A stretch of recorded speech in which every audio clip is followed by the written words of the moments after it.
Hello friends, welcome back to channel महापुरुषों की बातें।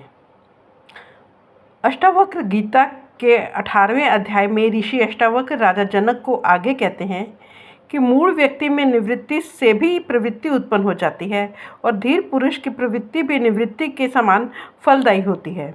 अज्ञानी पुरुष प्रायः घर आदि पदार्थों से वैराग्य करता दिखाई देता है, मगर जिसने देह के अभिमान को त्याग दिया है, ऐसे तत्वज्ञानी को न राग होता है न वैराग। अज्ञानी सदैव भावना अभावना से आसक्त दृष्टि वाला होता है, जबकि आत्मज्ञानी स्वस्थ चित्त होकर भावना अभावना से परे होता है। आत्मज्ञानी सभी कार्यों में एक बालक के समान निष्काम भाव से व्यवहार करता है। वह शुद्ध होता है और कर्म करने पर भी उससे लिप्त नहीं होता।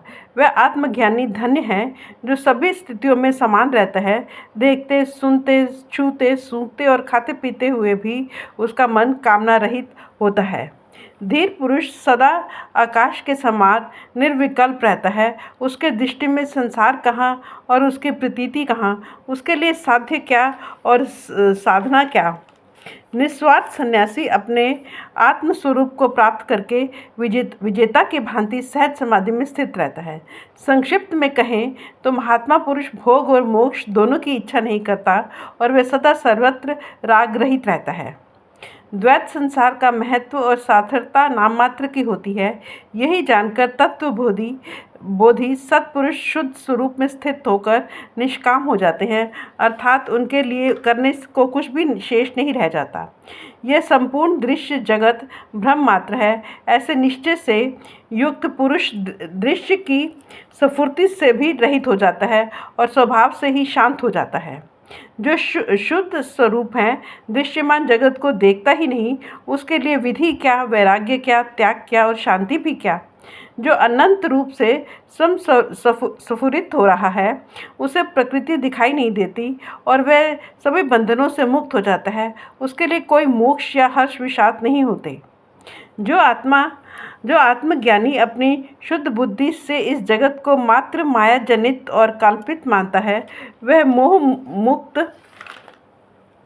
अहंकार रहित तथा निष्काम भाव से आत्म में सुशोभित होता है।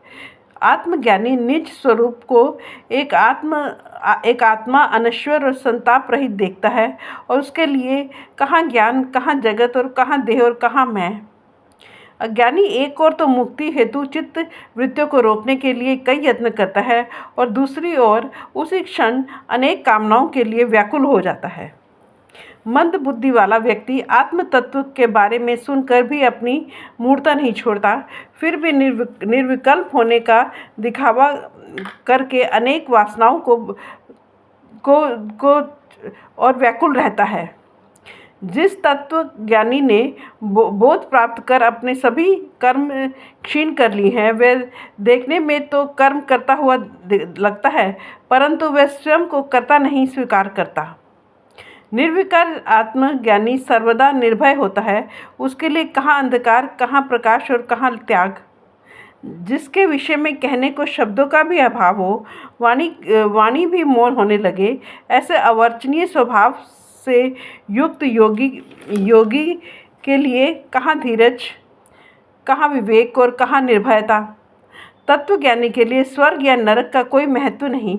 वह तो जीवन मुक्ति को भी नहीं चाहता। इससे ज़्यादा और क्या कहा जाए। उसके लिए योग दृष्टि से भी योग संयोग आदि कुछ नहीं है। फ्रेंड्स, अपनी वीडियो को आज यहीं समाप्त करते हैं। अगली वीडियो में आगे बढ़ेंगे। Thank you.